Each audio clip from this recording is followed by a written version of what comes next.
지금 당장 짐 싸서 공항으로 가자. 아버님, 화내지 마시고 우선 저희 집으로 가시죠. 화가 잔뜩 난 서양인 중년 부부가 긴장한 모습에 젊은 한국 남자 차에 탑니다. 차에는 젊은 서양인 여성이 타 있는데 외국인 부부와 대화를 하는 걸 보니 아는 사이 같네요. 이들이 탄 차는 한국의 어느 아파트로 들어가고 차에서 내린 뒤 모두 함께 집으로 들어갑니다. 그리고는 얼마 뒤 모두가 화기애애한 분위기로 저녁 식사를 하고 있네요. 무슨 일이 있었길래 이렇게 급작스럽게 분위기가 바뀐 건지 알아보겠습니다. 안녕하세요, 감독문클입니다. 오늘은 벨기에에서 한국으로 시집온 앳된 세댁의 이야기입니다. 지금 시작합니다. 안녕하세요. 저는 벨기에의 브뤼셀에 살다가 믿음직한 한국 남편 따라온 세댁 샤를로트라고 합니다. 지난 1년간의 세월은 제 인생에서 가장 의미 있는 순간이었어요. 한국으로 오면서 고향에 온 것 같은 마음의 편안함이 찾아왔습니다. 요즘 한국어 학당을 다니면서 한국어를 배우는데 단어 하나하나에 애정이 듬뿍 담겨있는 한국이란 나라는 알아갈수록 저에게 아주 좋은 에너지를 주고 있습니다. 한국 남편을 만난 덕분에 전 지금 뱃속에 소중한 아이까지 품고 있는데요. 불과 몇 개월 전까지만 해도 이런 행복을 얻게 될 거라 꿈에도 상상하지 못했답니다. 저는 벨기에에서 꽤 잘 나가던 아버지 밑에서 세상 물정 모르고 지낸 철부지였죠. 의사였던 할아버지 뒤를 이어 아버지 또한 의사랍니다. 저도 할아버지, 아버지의 영향을 받아 의사가 되기 위해 죽으라 공부만 했죠. 제 열정에 놀랐던 할아버지와 아버지는 과목별로 학원을 보내주었고 주말에는 개인 과외까지 붙여주었습니다. 그런데 제 성적은 여전히 바닥이었죠. 열심히 한다고는 했는데 부모님과 할아버지의 기대에 미치지 못하는 것 같아 무척이나 죄송했었습니다. 아버지는 괜찮다면서 열심히 하는 게 중요한 것이라고 하셨죠. 그러나 지금 돌이켜보면 일찍이 제 실력을 알아봤던 아버지는 큰 기대는 안 하신 듯합니다. 살짝 상처받은 저는 해도 늘지 않는 공부, 그냥 관두고 싶다고 종종 울곤 했습니다. 할아버지는 세계 여러 나라는 전쟁 때문에 공부도 하지 못하는 아이들이 수두룩하다면서 여유로운 집 안에서 공부를 할 수 있다는 것에 감사해야 한다고 했죠. 아프리카만 가도 옷도 제대로 걸치지 못하고 먹을 것도 제대로 먹지 못하는 데다가 자기 나라 사람들끼리 전쟁을 해서 잠도 제대로 잘 수 없는 아이들이 많다고 했어요. 저희 할아버지는 젊은 시절 의료봉사를 하시러 아시아에 간 적이 있었는데 전쟁이 이제 막 끝난 동아시아의 한국이라는 나라에 가봤다고 하셨습니다. 아프리카만 그렇게 살고 있을 줄 알고 계셨던 할아버지는 한국의 어린아이들이 참혹한 현장에 방치된 것을 직접 목격하고 큰 충격을 받았다고 하셨어요. 의료지원단으로 젊은 시절 여러 나라를 돌아다니셨지만 한국의 상황은 정말 절망적이었다고 하셨어요. 부모 잃은 고아들의 울음소리와 추위와 배고픔에 고통스러워하는 모습이 너무도 안타까웠다고 해요. 저에게도 그때의 이야기를 들려주시곤 하셨는데 자신이 해줄 수 있는 게 고작 치료밖에 없다는 사실에 많이 울었다면서 눈시울을 붉히시기도 하셨죠. 그러면서 저에게 전쟁을 겪지 않고 태어난 건 정말 행운이라고 매일같이 말씀하셨답니다. 그리고 그런 상황에서도 공부에 대한 꿈을 놓지 않던 한국 아이들이 무척이나 기특하셨다고 해요. 할아버지는 한국의 아이들을 보면서 아프리카의 아이들과는 다른 느낌을 받았다고 해요. 바닥에 쪼그려 앉아서 흙이 작은 글씨로 서로 가르쳐주고 있는 아이들의 모습이 아직도 눈에 선하다고 하셨습니다. 그리고 5, 6세 정도밖에 되어 보이지 않은 아이들이 그 동생들을 손잡고 다니면서 동네 어른들께 밥을 얻어먹이고 무언가를 가르치는 모습이 매우 놀라웠다고 했어요. 한국인의 유전자는 무언가 다른 것 같다는 생각을 했다고 제게 말했습니다. 그 이야기의 끝은 항상 그런 아이들도 있는데 고작 몇 번 해보고 포기하는 건 복에 겨워서 하는 소리라고 제게 말씀하시는 것이었습니다. 저도 그런 이야기를 들으면 고개를 끄덕이면서 포기하지 않고 열심히 해야겠다는 생각이 들었지만 정말 제 머리가 좋지 않았던 탓인지 결국에 의대 진학까지는 하지 못했습니다. 그리고 지원한 대학들도 다 떨어져서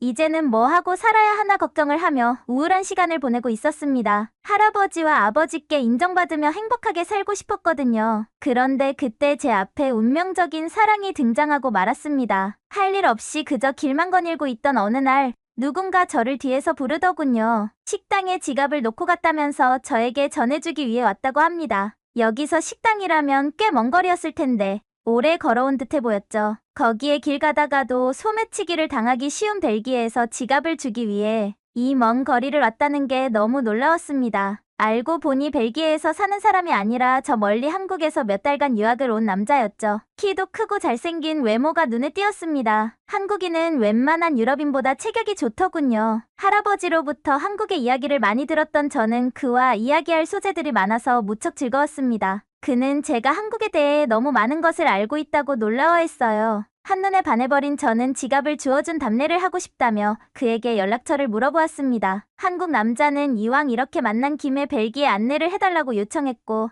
저는 흔쾌히 그 제안을 받아들였죠. 그는 한국인 의사였습니다. 벨기에에 온 지는 3개월 정도 되었고 앞으로 2개월 정도 더 있다가 한국으로 간다고 했습니다. 한국에서 그는 성형외과를 운영한다고 했어요. 그래서 몇 년간 유학했었고 한국에서 개원 후 자리를 잡은 뒤에 잠시 휴식을 취하려고 벨기에에 왔다고 했습니다. 한참 이야기를 나누니 우리는 관심사며 대화가 잘 통했습니다. 모든 게 완벽했어요. 한 가지만 빼고요. 나이가 많아봤자 30대 중반쯤일 거라고 생각했는데 믿어지지 않게도 41살이라고 하더군요. 저랑 20살 정도 차이 나는 것 같은데 얼굴로만 봐서는 30대 정도로 보였거든요. 예상치 못한 나이 차이로 살짝 당황스러웠지만 그래도 다른 것들이 아주 좋았기 때문에 저희는 연애를 자연스럽게 시작하게 되었습니다. 많은 나이 차는 오히려 저를 감싸 안아주는 듬직한 성격이 더 매력적이었습니다. 유창한 네덜란드어 실력 덕분에 소통이 어렵지도 않았고 오히려 철없는 벨기에 남자들보다 훨씬 나았어요. 벨기에는 네덜란드어, 프랑스어, 독일어 이렇게 3개의 공식 언어를 사용하는데 데이트하는 동안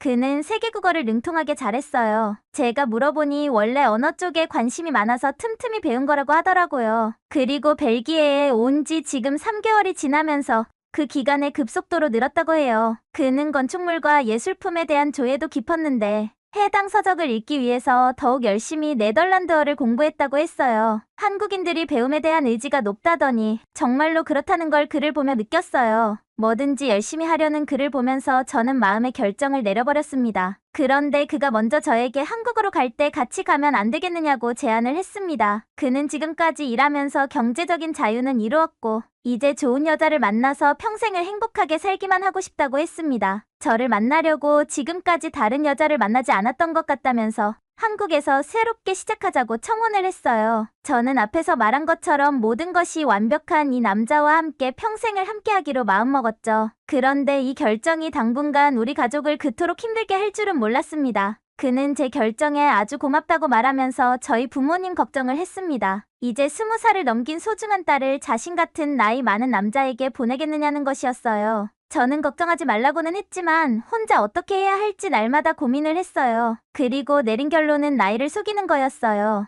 외모는 워낙 동안이라 부모님도 눈치 못 채실 거라 확신했어요. 하지만 부모님은 나이는 신경도 쓰지 않았습니다. 한국에 남다른 애정이 있던 할아버지조차 반대하셨습니다. 그 이유는 바로 지금 휴전 중인 위험한 국가에 저를 보낼 수 없다는 것이고 결정적으로 그가 지금 아파트에 살고 있다는 이유 때문에 완전히 반대의 마음을 정하신 것 같았습니다. 대놓고 말씀은 못하셨지만 평소에 할아버지와 아버지는 과거에 못 살았을 때 살았던 아파트에 대한 안 좋은 추억이 있으십니다. 다닥다닥 붙어있는 아파트는 가난한 사람만 산다면서 거긴 돈이 없는 작고 가난한 나라라서 우리 집 같은 넓은 주택을 짓지 못하는 것 아니냐고 했습니다. 그가 경제적으로 여유 있고 한국의 아파트에 와보시면 생각이 달라지실 거라고 여러 번 말씀드렸지만 완강하셨습니다. 한국으로 가는 건 가난해지기 위해서 가는 것이라면서 결사 반대하셨죠. 아마 네덜란드어를 할 줄 모른다고 생각해서 대놓고 한국을 무시하는 발언을 했던 터라 저는 안절부절못하고 있었는데요. 차분하게 이야기를 듣고 있던 그는 유창한 네덜란드어로 다시 설득하기 시작했습니다. 본인의 병원은 이제 자리를 잡아 많은 수익이 발생하고 있으며 데리고 있는 직업의사만 해도 20명이 넘는다고 했어요. 한국에 집이 2채 정도 있는데 본인이 거주하는 아파트는 그중 가장 좋은 곳이라고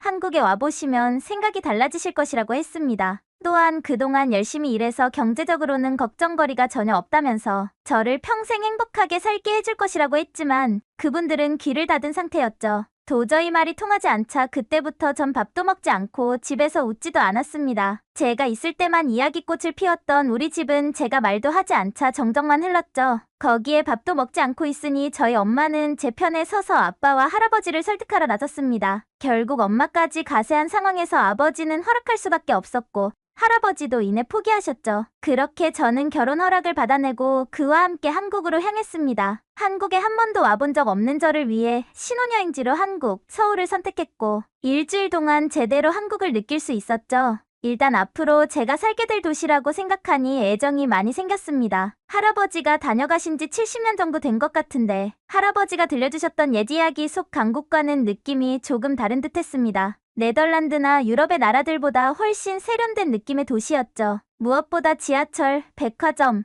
공공서비스 도서관 등 길거리에서 볼 수 있는 공공시설들이 마치 돈이 엄청나게 많은 기업에서 지은 것처럼 아주 잘 되어 있었습니다. 그리고 서울 말고도 부산이나 제주도와 같이 널리 알려진 아름다운 곳이 많다면서 앞으로 하나씩 편하게 여행 다니면서 행복하게 살자고 둘이 다짐했어요. 행복한 나날이었습니다. 일주일간의 여행을 모두 마친 뒤 저는 처음으로 그의 집으로 향했죠. 아파트에 대해 큰 불신을 하고 있던 할아버지와 아버지 때문에 우리 집을 소개하기 위해서 영상통화도 켜둔 상태였답니다. 제가 살게 될 곳이 무척이나 궁금하셨기 때문이죠. 하지만 저는 그가 가던 곳 입구 앞에서 서둘러 통화를 종료했습니다. 통화를 끊을 때쯤에 아버지 고함이 들려왔지만 일단 무시했죠. 그와 가던 곳은 어른들이 말했던 한국 아파트였거든요. 입구 안에는 셀 수도 없는 많은 아파트가 줄지어져 있었습니다. 저는 당혹스러움을 감추지 못한 채 우리가 살게 될 곳이냐며 재차 물었죠. 그는 여러 곳에서 살아봤는데 이곳이 가장 살기 편하고 좋은 곳이라면서 여기라면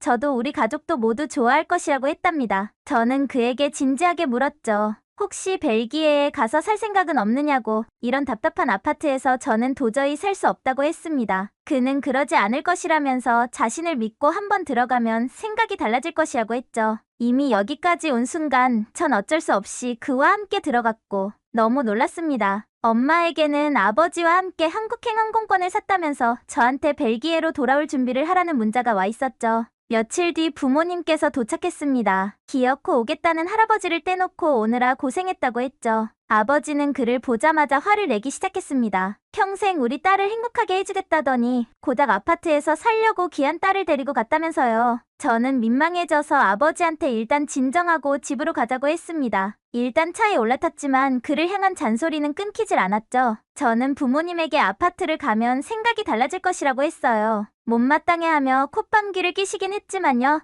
하지만 역시 저와 마찬가지로 지하 주차장에서부터 깜짝 놀라셨습니다. 이게 무엇이냐고 아버지는 눈이 휘둥그레져서 물었죠. 아파트 입주민 소유 차량이 아닌 자동차를 못 들어오게 막아주는 차단봉이라고 했습니다. 그리고 차단봉이 세워져 있는 입구 앞엔 보안업체 직원도 있는 걸 보고는 입을 다물지 못하셨죠. 그렇지만 이 정도는 어림도 없다며 벨기에에도 이 정도 수준의 경비업체는 있다고 하셨습니다. 하지만 아파트에 들어서자 부모님은 역시나 달라지셨죠. 지하 주차장이 웬만한 쇼핑몰보다 더 깔끔하게 관리가 잘 되어 있었습니다. 입구에 들어오니 어디선가 시원한 바람이 불어오는데 에어컨이 온데간데 없는 곳이었습니다. 에어컨이 없는데 시원한 게 어리둥절해서 고개를 자꾸 돌리는 부모님께 저는 천장에 에어컨이 있다고 알려드렸죠. 천장에 달린 에어컨을 처음 본 부모님은 무척이나 신기해하셨습니다. 그리고 방마다 있는 에어컨을 보며 놀라워하는 눈치였습니다. 벨기에 아파트는 중앙에서 에어컨 바람을 각각의 방으로 보내는데 안방이며 작은 방에 에어컨이 설치되어 있다는 게 부모님에겐 굉장히 충격이었나 봅니다. 집 안에서 보는 것이 창밖은 탁 트인 곳이었습니다. 개방감 있는 풍경에 기분이 절로 좋아졌죠.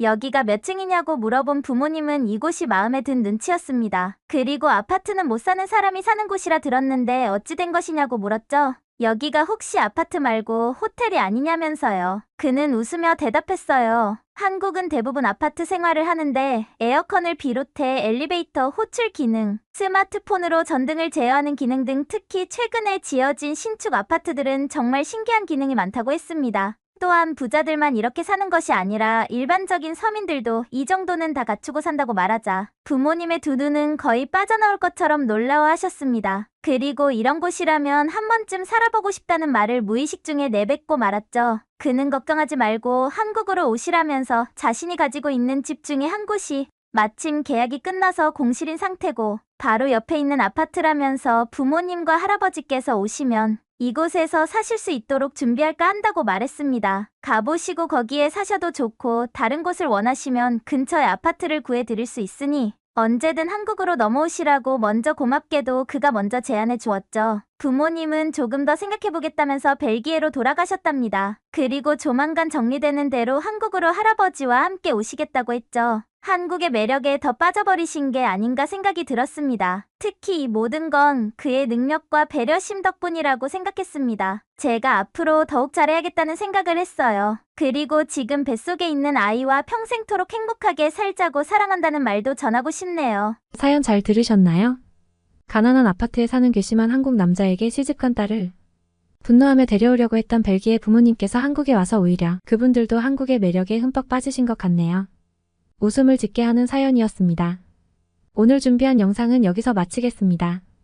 시청해주셔서 감사합니다. 세계 최고의 한국을 꿈꾸는 감동뭉클이었습니다. 구독과 좋아요를 누르시고 다음번에 올라오는 감동뭉클한 새로운 영상 소식도 받아보세요.